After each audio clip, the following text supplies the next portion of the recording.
All right. Thank you so much for having me. It's wonderful. I just want to applaud Dr. Athray again because this is amazing. And what he said at the very beginning, just moved me so much because here's a professor and a team and a group and a university that puts students first, and to see the excitement and what they're doing over here. It's truly disruptive, right? That's great, watching kids doing so many things. So I feel very humbled. What I'm going to say here, the title is somewhat misleading because we are just getting into this with the University of Louisville. But I just want to say first, go Cardinals. Okay, so the other thing I want to say is also Indian names mean something. So Dr. Sundar's name means beautiful, and Kunal's name means young prince. So I'm working with a beautiful young prince. Okay, if you want to go on, I find it very difficult to do this. I just wanted to, my basic purpose here today was really to introduce to you the possibilities of disruption. So Alabama State University is a very small university, 5,000 students.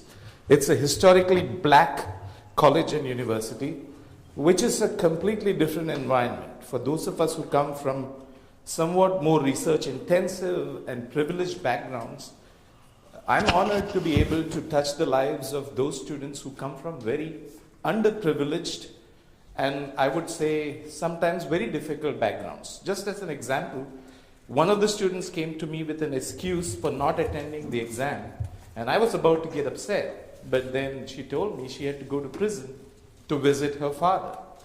So just to give you a flavor of what we could do in an atmosphere like that by just being disruptive. Okay, thank you. That's much better. So this is the forward, right? Okay. I'm going to try to rush through most of this. These are just pictures of, Dr. Singh, I must say, and Dr. Dennis are amazing people. Dr. Singh is the director of the center, and it's one of his main successes to establish this center. Okay, just wanted to show you, being a small university, we still collaborate and publish with several of the research-intensive universities. And what is more important is that we are sending our students to these places.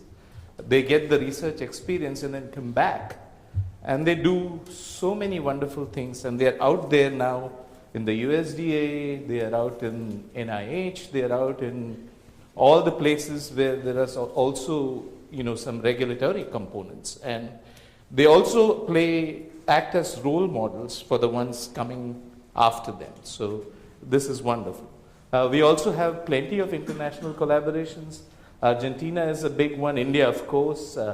We have so many countries, we have students that come from there, and all this in a place where it was a teaching institution focused mainly on teaching, no research at all in terms of science that made any impact.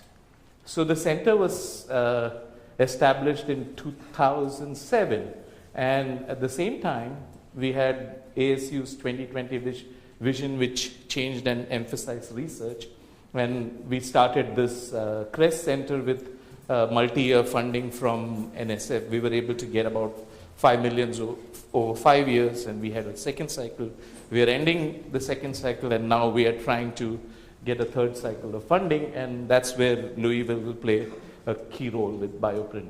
Okay, so we do have a magazine called The Science at ASU. Anyone who's interested can visit the website and learn more about us. We also have a very interesting conference that we started in 2013, and now it's becoming kind of a southern regional conference for nanobio. I'm sure Louisville will play a role sometime soon. I just wanted to give you a small flavor of what we do. Our center research themes are based on evaluation of nanomaterials for a virus called RSV. And for any of you who don't know anything about respiratory syncytial virus, we all get it.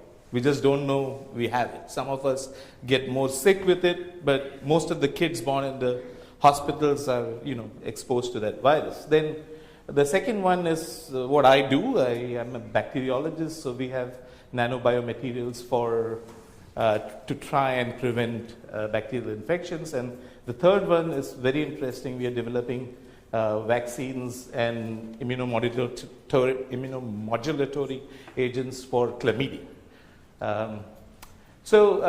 Just again, the wonder of disruption. I'm a bacteriologist. I know nothing about nanotechnology, but when the center started, we talked to Tuskegee.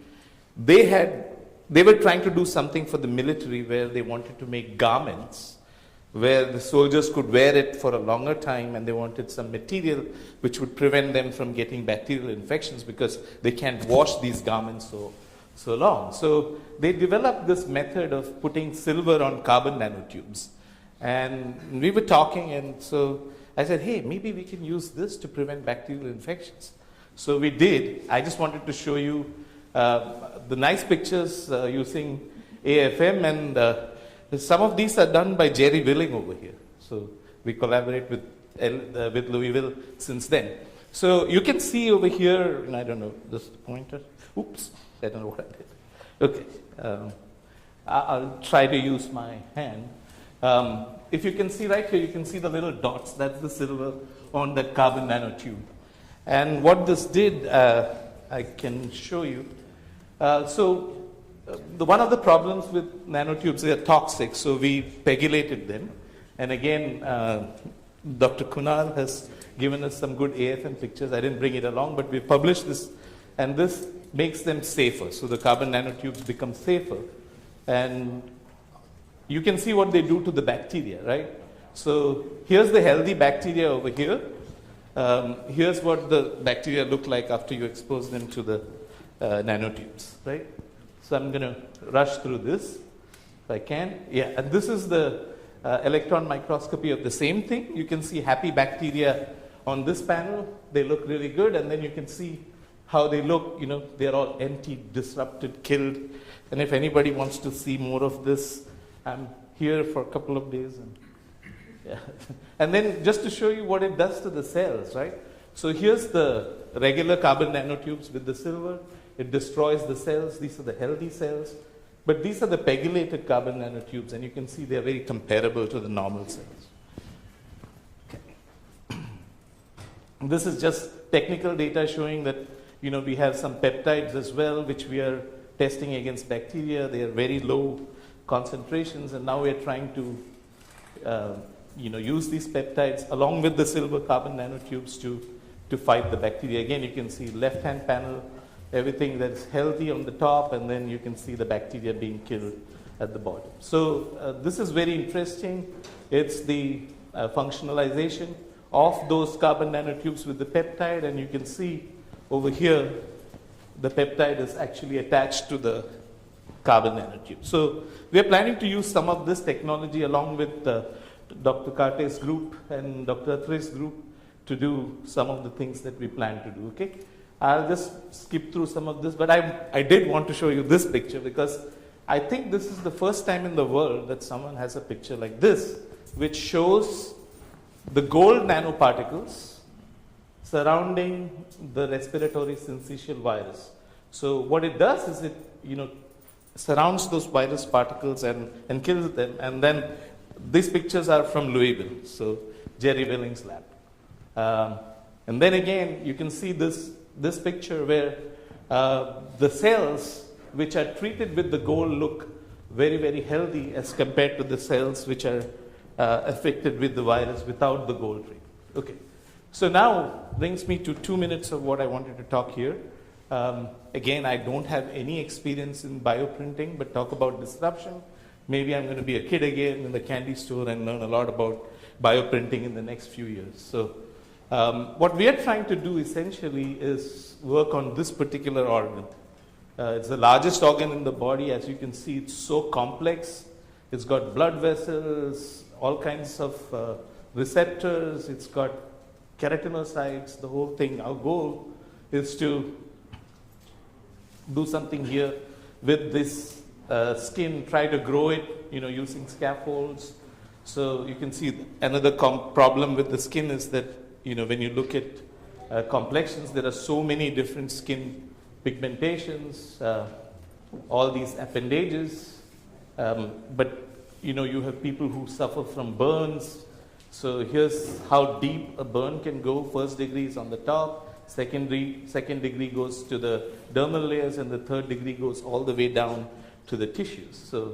So what we are trying to do is create grafts using bioprinting and using scaffolds. So here's an example of a scaffold where we've started growing keratinocytes in 3D culture. This is from a commercially available scaffold. But this is not so interesting. What we need to do now is come up with ways in which, and I was talking to some of the students, they use PLA and PEG to get biodegradable grafts which we can use straight on those tissues.